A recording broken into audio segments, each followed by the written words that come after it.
Bonjour à tous et bienvenue dans ce 5e épisode déjà du Courrier des lecteurs, toujours en excellente compagnie avec Johan. Johan, s'il te plaît, comme toujours, est-ce que tu peux te présenter ? Bonjour tout le monde, et bien toujours Johan et toujours en charge du marketing pour Réti. Super, magnifique.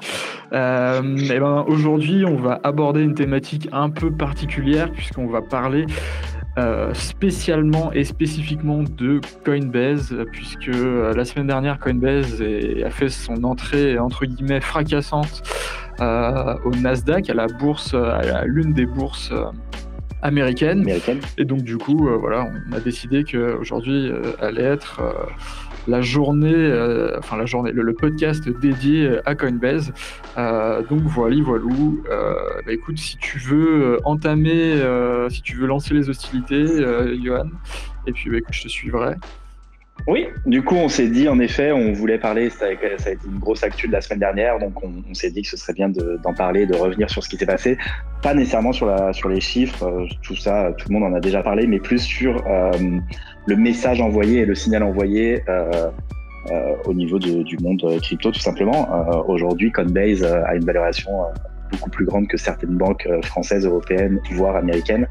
Donc ça laisse des expectatives. J'ai un petit doute sur le mot. En tout cas, ça laisse penseurs et songeurs sur demain Coinbase banque dans laquelle on peut directement recevoir son salaire, faire toutes ces transactions quotidiennes directement via Coinbase avec un compte fiat ou voire uniquement USDC, avec les actions, les actions que prennent Visa, par exemple en incorporant les USDC aux États-Unis, choses comme ça. Ça laisse assez penseur sur l'évolution.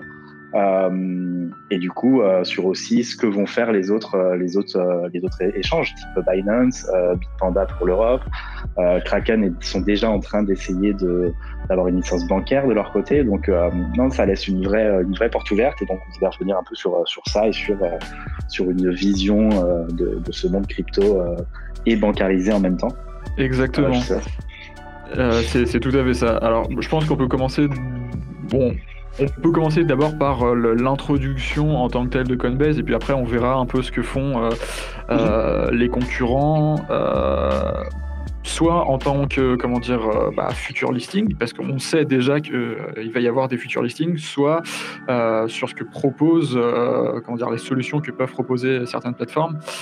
Donc si on revient sur ce qui s'est passé, que je dise pas de bêtises, mercredi dernier, puisque Coinbase a été introduit mercredi dernier, directement en listing direct au Nasdaq, ce qui signifie qu'il n'y a pas eu de pré-vente pour certaines institutions, à savoir des fonds d'investissement ou des banques, etc. Là, c'était l'action arrive et tout le monde peut investir dedans directement. Donc si vous êtes en France et que vous voulez investir, c'est relativement simple. En fait, vous allez voir votre banque, il vous faut un compte titre et demander un accès au marché US, donc pour le Nasdaq, mais normalement vous aurez accès à tout le marché US, et ensuite de chercher l'action Coin et qui est le ticker. Le ticker, on le rappelle, c'est le nom raccourci pour pouvoir retrouver une action, et ensuite de vous positionner dessus. Ça, c'est la manière la plus simple de pouvoir acheter une action entre guillemets en France. Vous avez d'autres entreprises comme je pense Revolut qui doit pouvoir permettre de le faire, d'autres banques qui doivent pouvoir le faire. Voilà. Et donc à savoir que Coinbase aujourd'hui est valorisé environ 80 milliards de dollars, ce qui est ce qui est assez incroyable pour entre guillemets pour une banque crypto, si on peut dire, puisque si on le compare à nos chères banques françaises, la Société Générale n'est valorisée que 19 milliards de dollars. Donc voilà, en termes d'échelle de grandeur, on est sur quelque chose d'assez costaud. Oui, sachant que la Société Générale est la première banque française. Donc, exactement, tout à fait. Un ratio, voilà. Non, c'est assez dingue. Je crois même 87 milliards aujourd'hui. il me semble précisément, donc c'est assez fou. Non, c'est pour rebondir, oui, Revolut, je pense qu'on peut aussi acheter sur eToro pour ceux qui veulent. Exactement. Alors après, effectivement, c'est des plateformes qui sont un peu, comment dire, eToro va faire du trading au sens large, mais on n'est pas sur de la banque ou néobanque comme peut l'être Revolut. Donc, mais effectivement. Oui, c'est ça. Tout à fait. C'est juste pour donner une autre manière, un autre endroit, voilà. Exactement. Oui, non, c'est justement, on en revient à l'introduction, ça laisse aujourd'hui Coinbase plus gros que la plus grosse banque française, plus gros que certaines banques européennes. J'ai pas les chiffres de la plus grosse banque européenne, mais on est potentiellement plus gros. Il me semble en tout cas qu'au jour, mercredi, au moment du lancement, au pic, Coinbase était valorisé, était plus gros que n'importe quelle banque européenne. Exactement. Je ne sais pas si ça a rebaissé depuis. Alors l'action a un peu baissé, ça me paraît assez évident pour deux raisons. La première, c'est que je pense qu'il y a eu une espèce d'énorme hype qui fait que les investisseurs se sont rués, affolés sur l'action, et du coup l'action a immédiatement décollé, et puis ensuite elle a rebaissé. Si je dis pas de bêtises, le cours, alors elle a été valorisée à une introduction de $250, mise en vente à $380, et aujourd'hui on doit être aux alentours de $330, ce qui fait que ceux qui sont rentrés à 380 ont un peu perdu d'argent, mais ceux qui sont rentrés quand ça a chuté sont positionnés pour l'instant correctement. À savoir que Brian Armstrong, le patron, le big boss de Coinbase, lui a vendu, si je ne dis pas de bêtises, environ 1,5% de ses actions au total.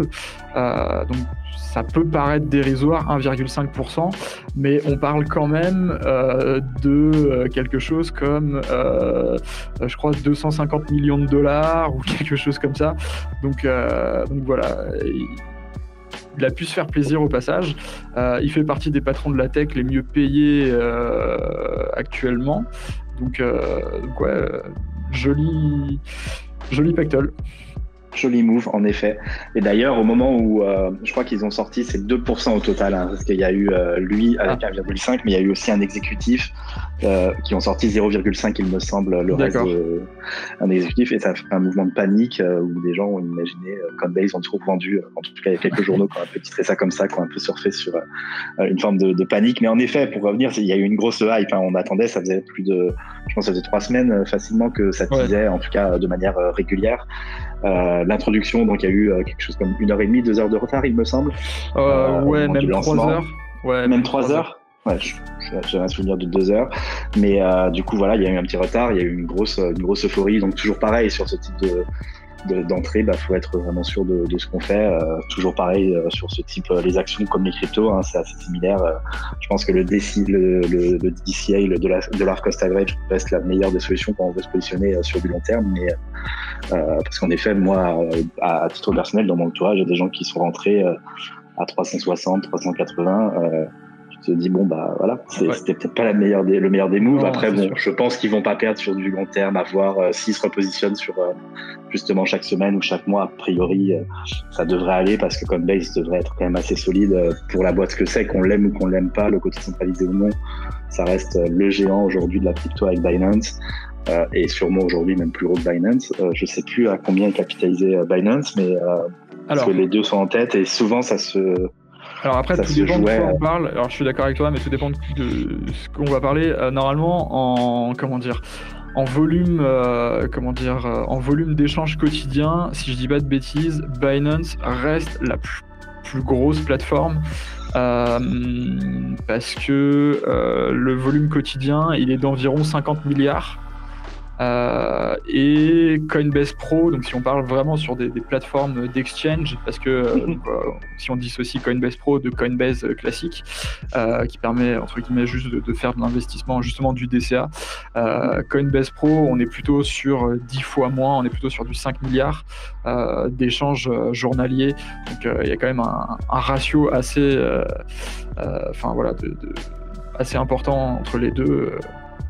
Mais effectivement, Binance, grosse plateforme. Après, en termes de valorisation, Coinbase reste, dû à son entrée, de toute façon, oui, est évidemment plus valorisé que Binance aujourd'hui. À voir, justement, on en viendra sur le sujet après, si Binance vont faire le même move ou non. A priori, ça devrait être oui, mais bon, après, où et quand et sur quelle bourse, ça c'est autre chose, mais sûrement qu'ils vont se positionner dans la même mesure. Mais en tout cas, voilà, ça fait réfléchir sur ce mouvement et sur ce changement et surtout aussi sur tout le bull market qu'on est en train de vivre en ce moment, l'impact que ça va avoir, parce qu'aujourd'hui, la crypto rentre dans le marché des actions indirectement et automatiquement, en termes de visibilité, en termes de médiatisation, c'est toujours du positif pour l'ensemble du marché crypto. Donc, à voir sur les prochaines semaines et prochains mois le retour et l'impact que ça aura. Donc, plutôt intéressant. Complètement. Très bon move de la part de Coinbase. Oui, exactement. Alors, ensuite, donc si on reste toujours sur l'aspect Coinbase, etc., mais il se ouït dire, ou en tout cas, il y a de fortes chances que ça arrive l'année prochaine. L'un des concurrents entre guillemets américains de Coinbase, à savoir Kraken, serait également en discussion pour à son tour faire son entrée au Nasdaq, normalement en 2022. Alors pour l'instant, il n'y a pas de ça reste encore assez flou, mais apparemment c'est une volonté de la part de Kraken, sachant que Kraken a déjà pour sa part obtenu une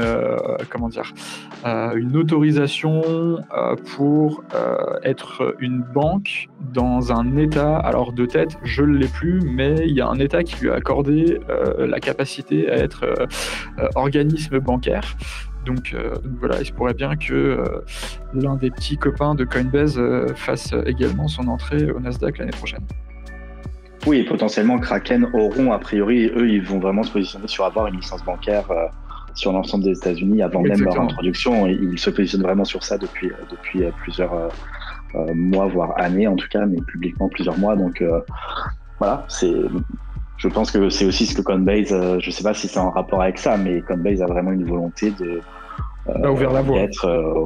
En tout cas d'être au cœur. Eux, ils veulent vraiment démocratiser la crypto, être l'échangeur numéro 1 en termes d'utilisation, être le plus facile d'utilisation, et puis il y a besoin de valorisation. Donc rentrer en bourse, c'est évidemment pour pouvoir leverager beaucoup plus. Et puis surtout derrière, ils ont déjà montré patte blanche au gouvernement américain depuis des mois avec les USDC, avec toute la partie régulation et choses comme ça. Ils veulent être le partenaire pour l'introduction du dollar numérique. D'ailleurs, je sais pas si c'est eux qui vont le faire ou non. Je sais plus. Ils voulaient être le partenaire, mais je sais pas si ça a été acté ou non. J'ai pas cette information. Je sais qu'effectivement pour le USDC, ils sont partie prenante justement de la création de ce stablecoin avec Circle, mais effectivement, alors après pour la création d'un dollar entre guillemets étatique numérique, ça je m'avancerai pas parce que j'ai pas l'info, donc voilà. En tout cas, si, ça, ils se sont positionnés, c'est pour ça qu'ils ont fait toute la partie régulation, ils ont montré patte blanche à tous les régulateurs aux États-Unis, justement dans ce but de se positionner pour être un potentiel partenaire pour aider le gouvernement américain à lancer leur dollar numérique. Peut-être pour eux aussi l'idée d'utiliser finalement les USDC actuels et pas refaire autre chose. Je sais pas après ça, la technique, la démarche et l'envie. Mais en tout cas, ils se positionnent dans ce sens-là. C'est évidemment dans un but... pourquoi pas d'ouvrir et d'avoir une licence bancaire également à terme. Ça, c'est évidemment une des stratégies de Coinbase, pouvoir tout centraliser et être un acteur majeur de la banque et du monde bancaire et pas juste de la crypto comme ils le sont aujourd'hui. Donc, on est très à voir justement. Ça pose quand même des questions au niveau de la pertinence quand on voit pourquoi la crypto a été créée et revenir sur quelque chose de centralisé. Donc évidemment, il y a tout un tas de questions. Maintenant, si ça reste innovant et si on parle juste en termes d'adoption de masse, évidemment, c'est un très bon move pour l'ensemble des acteurs de toute façon. Donc ça va mettre plus de visibilité sur la crypto, plus d'entrants, plus de personnes à s'y intéresser. Et donc Après, à tout à chacun de faire ses choix sur centralisé, non centralisé, et on en revient à toutes les discussions qu'on a déjà eues dans ce podcast sur la CeFi, la DeFi et tout ça, mais ça, on en revient sur des questions qui sont plus personnelles. Voilà, en tant que, en termes de médiatisation, c'est plus que positif pour l'ensemble des acteurs. Ouais. Donc, ok. Est-ce qu'on reviendrait pas sur les différentes solutions de ce... Alors, entendons-nous bien, ceci n'est absolument pas du tout une incitation à en acheter ou quoi que ce soit, mais c'est un podcast crypto. On considère que les gens achètent, vendent de la crypto-monnaie, etc. Mais donc du coup, est-ce qu'on reviendrait pas sur les différentes solutions qui permettraient d'acheter du Coinbase, de l'action Coinbase, sans pour autant passer par une banque. Aujourd'hui, il y a, si je dis pas de bêtises, pour l'instant, il y a 2 plateformes qui permettent de le faire. Il y a Binance et FTX qui permettent d'acheter entre guillemets une action Coinbase sous forme de token, donc elle est indexée avec une parité de 1 pour 1 et donc elle est répliquée directement sur votre elle est répliquée directement sur exactement. Donc voilà. Je ne sais pas si tu veux développer plus que ça. Moi, j'avoue que alors FTX, je suis pas du tout utilisateur de la plateforme, donc je sais pas comment ça fonctionne. Le principe reste le même, mais sur Binance, oui, on peut acheter donc du coup des actions tokenisées. Coinbase en fait partie. Normalement, il y en a deux pour l'instant. Oui, c'est ça. Il y en a pas. Je crois qu'il y a Tesla et Coinbase. C'est ça. Mais alors après la pertinence, je pense que c'est tout à chacun. Encore une fois. Moi, je sais pas, je me pose la question. Je me dis qu'en fait, pour les actions, pour certains types tu vois, tokeniser certains actifs, je trouve que c'est pertinent. Alors évidemment, vu ma position, je vais pas dire le contraire, mais je trouve que c'est pertinent pour certains types de domaines et d'industries. En tout cas, en tant que Français, je trouve qu'on peut acheter assez facilement des actions via notre banque, Boursorama, Revolut, éventuellement eToro. Alors c'est pas notre banque, mais c'est une création de compte. Il y a un KYC très basique et en 5 minutes on peut avoir un compte. Alors eToro, je conseille pas spécialement, ni l'un ni l'autre, mais c'est assez facile pour nous d'acheter des actions. Donc dans cette mesure-là, je vois pas la pertinence pour nous d'aller acheter des actions tokenisées via Binance. Maintenant, pour certains marchés asiatiques, des choses comme ça paraît beaucoup plus pertinent parce qu'on n'a pas nécessairement accès aussi facilement à ces marchés-là. Donc ça, c'est autre chose. Mais en tant qu'Européen, je vois pas le grand intérêt. Peut-être que ça permet d'être plus liquide, on peut plus facilement revendre éventuellement. Je sais pas. J'avoue que je me pose des questions. Je pense que c'est bien, c'est quelque chose. C'est une option supplémentaire. Maintenant, à titre personnel, je trouve que Revolut ou du Boursorama, c'est assez facile, ça se fait facilement. C'est des banques sur lesquelles on peut déjà avoir un compte assez, en 5 minutes. Donc, je me rends pas compte. Après, en parlant des échanges, des crypto-échanges qui vont aussi intégrer des actions, il y a Bitpanda qui devait déjà les avoir intégrées à date, mais ils ont pris du retard. Ça devrait arriver, il n'y a pas de date. Moi, en tout cas, j'ai pas vu de date précise, mais j'espère d'ici fin avril, peut-être début mai. Mais eux, ça va être. Alors eux, pour ceux qui ne connaissent pas Bitpanda, c'est le premier échangeur crypto en Europe. C'est basé en Autriche à la base. Pour les Français, ils ont eu l'autorisation SAM et AMF. C'est le premier échange à l'avoir, donc tout est complètement régulé. Et donc, ils ont des actions, des cryptos. Voilà, ils n'ont pas une liste aussi longue que chez Binance ou FTX ou d'autres, mais ils sont comparativement à Coinbase, Bitpanda a plus de propositions et une offre un peu plus large, donc à voir, à essayer. Ils proposent également des métaux précieux, donc or, argent et sûrement d'autres, j'avoue que j'y prête pas attention, et ils veulent intégrer les actions. Et pour le coup, les actions, c'est pas des actions tokenisées, c'est vraiment des actions tout comme dans n'importe quelle banque. Donc là, ça va être à voir si c'est pertinent ou non. Mais en tout cas, ça permet à Bitpanda de se positionner pour être une plateforme d'investissement au sens large. On fait de la crypto, on fait des actions, on fait des métaux précieux. Et sur Bitpanda, ils ont tout un tas de systèmes où on peut acheter mensuellement, quotidiennement, hebdomadairement. Donc, on peut mettre des stratégies en place comme ça. Et ils ont aussi une forme de TF crypto sur Bitpanda où on peut investir directement dans une forme de TF en fait, un top 3, un top 5 et je crois qu'ils ont un top 25 ou quelque chose comme ça. À creuser ou à revérifier en tout cas, mais du coup Bitpanda plutôt bonne plateforme pour au global pour aller faire de l'investissement si on veut avoir une seule plateforme pour gérer plusieurs choses. Je pense que Bitpanda, surtout en Europe, avec le fait qu'ils sont enregistrés, choses comme ça, c'est plutôt une très bonne plateforme pour ça. Donc à voir ce que les actions vont donner et ce que ça va faire. Je pense qu'ils voulaient se positionner avant l'introduction de Coinbase et je pense qu'il y a eu du retard.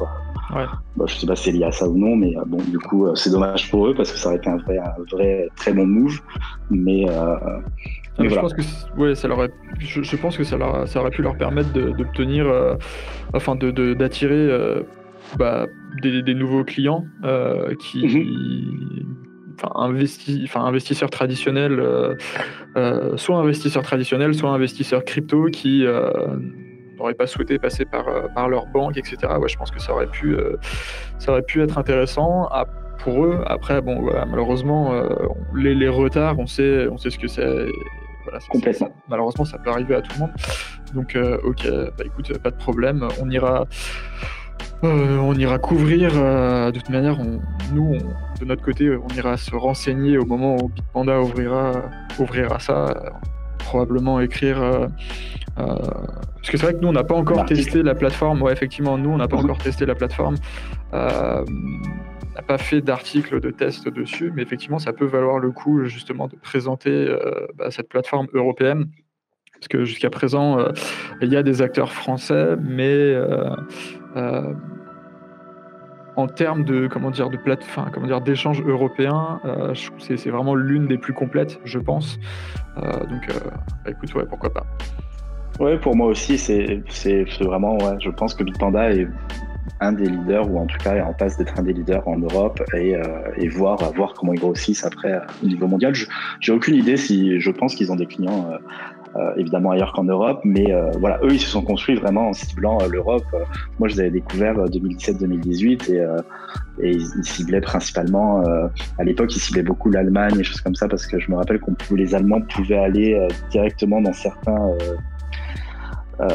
il y avait des formes de partenariat où ils pouvaient acheter des sortes de tickets Bitpanda et directement recharger leur compte Bitpanda. Et après, ça, je crois qu'ils ont retiré ce truc-là, mais en tout cas, ils sont pas mal développés sur cette partie-là.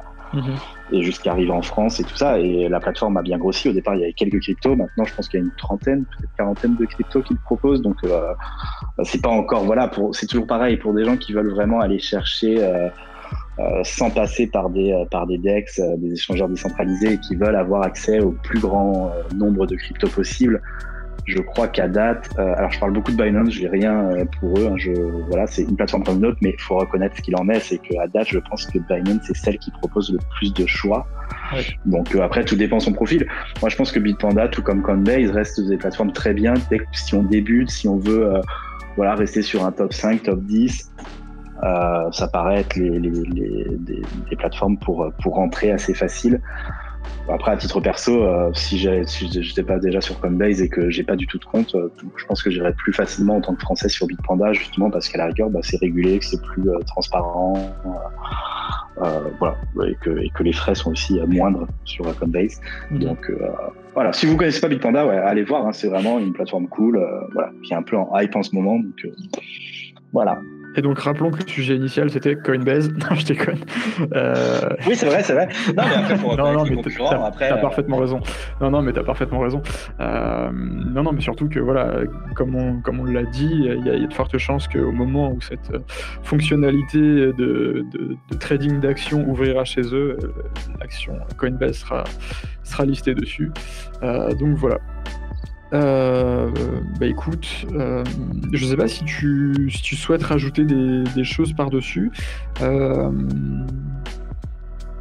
qu'est-ce que tu penses justement de ta vision, justement de comment tu vois le paysage un peu évoluer, changer disons qu'à titre personnel, je pense que ça fera du bien à enfin, il y aura peut-être une prise de conscience, enfin j'espère, de la part des, parce que bon, nous on est en France. Rappelons que toi t'es plus en France. Enfin, je veux dire, t'es plus basé en France physiquement, donc forcément c'est un peu différent. Mais effectivement pour les francophones qui écoutent, pour eux, ils verraient pas fondamentalement l'impact que ça pourrait avoir. Mais quand t'es français, quand tu vois la régulation qu'il y a dans ce pays, qui est malheureusement, et j'ai un peu du mal à comprendre pourquoi, mais qui est de plus en plus drastique autour des crypto-monnaies, etc., et de tout ce que ça peut apporter fondamentalement. Je pense que l'arrivée d'une entreprise entre guillemets saine, qui a été validée, qui est passé un certain nombre de entre guillemets de contrôles, de crash tests, etc., je pense que ça peut donner des idées et ça va peut-être inciter soit des institutionnels entre guillemets publics, soit des institutionnels privés à aller un peu plus vers ça.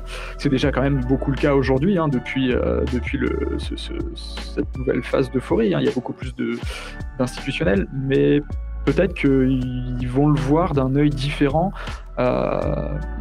Peut-être moins sur l'aspect spéculatif et pour certains projets plus sur l'aspect technique et ce qu'il est capable d'apporter.